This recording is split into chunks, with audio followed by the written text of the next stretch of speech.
Setiap kita pasti punya kesaksian. Memang ini tahun witness. Ini tahun dimana tahun kesaksian bagi setiap kita. Kita harus menjadi bukti dan saksi bagi kebesaran kuasanya. Hari-hari ini ketika saya sedang bergumul di hadirat, Roh Kudus koreksi aku kembali. Kuduskan aku kembali, tahirkan aku kembali, dan jangan ambil rohmu dariku. Saudara, ada dosa yang nyangkut, kebiasaan yang nyangkut, itu kita perlu Roh Kudus loh. Dosa yang tidak kita sadari, dosa yang tersembunyi, kita harus berjalan, minta tuntunan Roh Kudus, melibatkan Roh Kudus untuk membongkarnya. Dan waktu dibongkar, ya kita harus terima. Orang yang rendah hati, terima. Satu ketika Tuhan pakai anak saya untuk menemplak saya. Karena dia aktivitasnya begitu banyak, sudah kuliah, susah untuk makan bersama. Susah untuk fellowship bareng. Dan itu membuat saya sedih. Saya seperti merasakan kerinduan Tuhan itu ditaruh di hati saya. Anak saya sejak kelas 6 SD sudah jadi WL di ibadah raya. Tapi karena kesibukan makin banyak membuat dia mulai tidak sadar kalau fokusnya itu mulai dialihkan. Saya ambil keputusan untuk anak saya sekolahkan di homeschooling. Karena supaya apa? Where you go, I go. Saya nggak mau kami melayani, tetapi Yerusalem kami berantakan. Saya ambil keputusan sekolah homeschooling. Saya ke Israel, saya ajak. Saya ke Sumbawa, pelayanan ke pulau-pulau, saya ajak. Tapi anak bertambah besar, cara mendidiknya juga berbeda. Mungkin kalau dulu saya ngomong, kamu itu makin hari makin jauh sama Tuhan, itu masih bisa terima. Tapi kali ini saya nggak bisa pakai pola lama. Saya harus pakai polanya Roh Kudus. Saya nangis di kamar. Saya bilang sama anak saya, Ki tolong turun. Pertama saya telepon nggak diangkat. Kenapa di reject teleponnya mama? Masih meeting mam. Terus akhirnya nggak lama saya telepon lagi, saya WA. Sebentar nanti saya turun. Tapi sebelum itu terjadi perdebatan. Karena saya pakai pola lama, pakai cara saya untuk mendidik dia. Waktu saya berdoa, Roh Kudus kasih sesuatu dalam hikmat untuk mendidik anak saya. Coba kamu kasih videonya dia yang lama, yang dia suka di hadirat, dia nyembah. Kamu gak usah pakai kata-kata. Saya kirim WA itu dan dia langsung jawab, iya ma. Selalu dia bilang capek. Sebentar, Keisha WL. Gak bisa, aku capek. Aku foto ini, ganti beberapa kali. Lalu pakai high heels, kakiku capek, dan bla bla dan bla bla. Tapi itu memang benar capek. Tapi saya gak mau fokusnya anak saya itu salah. Tapi Tuhan itu didik saya dulu. Waktu saya benar, waktu orang tuanya benar, impartasi ke anak juga benar.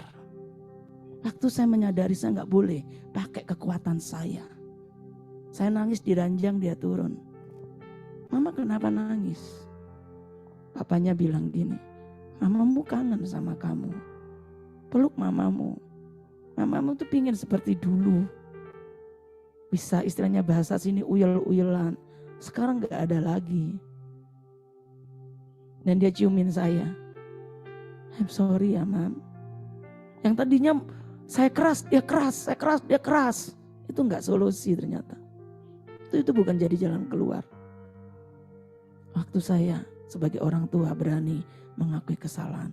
Dia keluar perkataan, mama sibuk pelayanan. Kalau mama nuntut saya, nuntut JJ. Mama juga harus berikan waktu. Masa mau mama untuk orang lain bisa? Kalau untuk saya mesti bikin janji. Dan selalu memang kalau saya bisa dia nggak bisa. Kan dia nggak mungkin mengorbankan kuliahnya. Mulai dari situ saya bertobat. Saya harus fokus di rumah Tuhan dan di Yerusalem saya. Saya mulai benahi diri saya. Saya mulai kembali care sama anak saya. Saya berikan pundak saya buat dia. Saya berikan apa yang dia nggak bisa lakukan, butuh bantuan saya lakukan. Saya mulai cancel pelayanan. Yang ada saya selesaikan. Tapi saya mulai banyak kurangi. Karena saya sebenarnya ditemplak waktu saya mengonselingi satu keluarga. Jadi keluarga ini sibuk pelayanan, anaknya mulai kecil dititipkan omanya. Berontaknya ketika SMA. Dia bilang, "Mama, Papa terlalu sibuk pelayanan." Waktu duduk sama saya cuma bilang, Roh Kudus ngomong, "Berapa lama kamu terikat video porno? Kamu terikat bokep berapa lama?" Sejak kelas 6 SD. Tragis, musuh mau merusak. Kita terlalu banyak pelayanan di luar. Yerusalem hancur. Semua harus balance. Kita memang harus jadi bukti dan saksi. Tapi benahi dulu Yerusalem kita. Fokus sama Yerusalem. Kesaksian yang hidup adalah ketika orang melihat kita, melihat Yesus. Ketika orang melihat keputusan kita seperti keputusan Kristus. Orang melihat perkataan kita, perkataan Tuhan yang ada di mulut kita. Dan terjadi pemulihan, dia peluk saya. Malam selesai pelayanan dia bilang, "Mam, bisa bikinin Kesia sambal, bisa bikinin Kesia telur." Saya bahagia walaupun capek. Jam 11 malam saya bikinkan makanan. Saya tidak mau kehilangan generasi. Jiwa-jiwa saya kasih di luar sana, tapi saya tidak mau generasi yang saya lahirkan itu hancur dirusak musuh. Dan singkat cerita, anak saya berubah, mulai kembali bangkit, mau melayani. Karena apa? Karena ada pertobatan orang tua, impartasi ke bawah. So, mari sama-sama kita berkatakan seperti Daud mengajari bangsa Israel. Saya mau baca di dalam Mazmur 16, ini penutup. Semoga kesaksian ini menjadi kekuatan bagi kita semua. Bahwa kita boleh sibuk melayani, tapi jangan abaikan Yerusalem kita. Jangan sampai sudah terlanjur, penyesalan itu terjadi di belakang. Dan orang tua anak dari yang saya konseling ini sangat terpukul. Shock. Tapi justru itu saya tertemplak. Saya harus makin membenahi diri supaya musuh tidak mengambil keuntungan, supaya musuh tidak bisa mendakwa. Sebab Allah adalah raja seluruh bumi. Di dalam Mazmur 16 ayat 7. Aku memuji Tuhan yang telah memberi nasihat kepadaku. Ya, pada waktu malam hati nuraniku mengajari aku. Saya diteguhkan dengan firman ini. Mari kita memiliki kerendahan hati, kerelaan hati, dan bersepakat dengan firman-Nya. Lalu perbanyak melepaskan berkat. Berkati Tuhan, jangan lupa memberkati keluarga kita, jangan lupa memberkati seluruh aspek kehidupan kita, dan tentunya lingkungan dan bangsa kita. Itu yang saya bisa bagikan.